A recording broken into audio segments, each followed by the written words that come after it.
So you guys know my name is King Kepra. A lot of people don't know where that actual name comes from. And it's an ancient Egyptian name.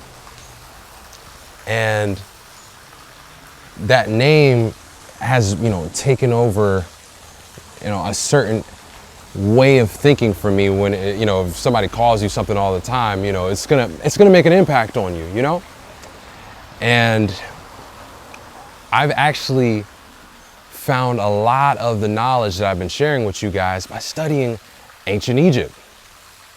And one really interesting thing that I feel like is necessary to know about how ancient Egypt operates is recognizing that ancient Egypt was called Kemet. And Kemet, the name changed from Kemet to Egypt in 332 BC, when the land was taken over by Greeks. And for me, that's so important to note, because sometimes I'll try to talk to people directly about ancient Kemetic mysteries. And oftentimes, people have these negative connotations to ancient Egyptian history because they were never really taught ancient Egyptian history. They were taught the Greek rule of Egypt, and that's it. The Roman rule of Egypt, and that's it. They have no idea that the real history of Egypt dates back to year 9,000 something BC. It's one of the oldest civilizations on this planet. And the word Kemet actually means land of the blacks. Such an important thing to note, because they knocked off all the noses. They changed the name. They changed the name of the different gods, right? Instead of Heru, you get Horus. Instead of Asar, you get Osiris. Instead of, Aset, you get Isis. And this changes the meaning already, because there were words of power that were implanted in to the actual names of these deities. And the funny thing was, for one, they weren't deities to begin with. And that's another misinterpretation by the Greeks. Ma'at is not a being, it's not a person. It's a spiritual faculty within you. Heru is not a being, it's not a hawk-headed being. It's a spiritual faculty within you. And so when I go to talking about different things that I personally learned from studying the ancient Kemetic mysteries, I just want to make it clear that what I talk to you about might be totally different from what you think you know about ancient Egypt. Because ancient Egypt, or the word Egypt in general, does not refer to the group of people who created thousands upon thousands of years of peace on this planet, who created spiritual enlightenment for the whole population on this planet, right? Who impacted and influenced every mythos, every religion that has ever been on this planet. And to really begin to understand even deeper, we need to know that when Egypt was first formed, or Kemet was first formed, it was actually a colony of Ethiopia. And Ethiopia, according to science and archaeology, is the only group of people, right? Ethiopians are the only group of people who we have no record of them migrating from anywhere else. Every other culture on the planet migrated from somewhere else. They came from somewhere in Africa, moved somewhere else. They came from somewhere in America, moved somewhere else, right?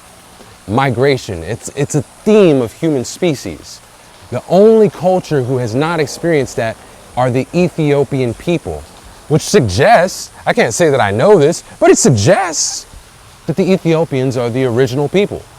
It suggests that Ethiopia is probably where most of us all came from. What's also interesting to note about Ethiopia itself is they operate off of a 13-month calendar. There's 13 moon cycles per year. Month means moon, or moon cycle. Therefore, you would assume if there's 13 moon cycles in a year, that there would be 13 months in a year. Well, there are. The international calendar, meaning the time that is recognized by the United Nations, is the 13-month calendar.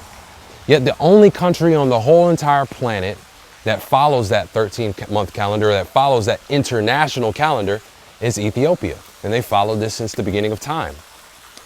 This is extremely important to note. It'll reveal some beautiful things for you guys. If you can look at the word December, and like as in like decade, but December, right? Decade means 10, decimal 10, right? DEC refers to 10. So it should be the 10th month. Right before that, November, NOV, it represents 9. You would think that would be the 9th month. Or October, as in octopus, 8 legs, right? October should be the 8th month. September, as in septagram, a 7-pointed star, right? Sept refers to 7. And we can keep going back and back until you could see really clearly for yourself that if it was to really go as it was supposed to be, we would have 13 months and the time would be very different. Now, according to the international calendar or the Ethiopian calendar, this year, in the Gregorian calendar, it's 2022, but on the proper timed calendar, it's 2014.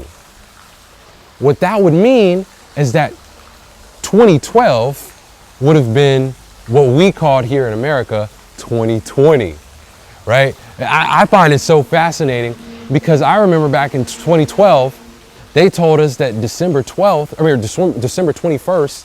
2012 was going to be the end of the world. Fast forward, December 21st, 2020 was supposedly the end of the Piscean age and the beginning of the Aquarian age. And that's just one amazing fact that is revealed by simply going back to the history of the mystery. So I just wanted to share those beautiful tips with you guys, beautiful knowledge, beautiful awareness.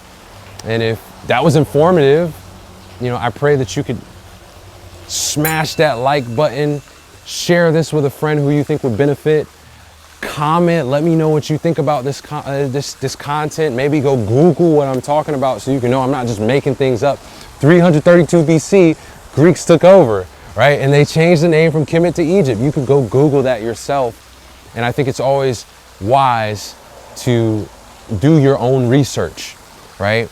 But yeah, continue to be a beautiful human being. Have a beautiful, blessed day. As one wise being once said, let there be light, peace, and love.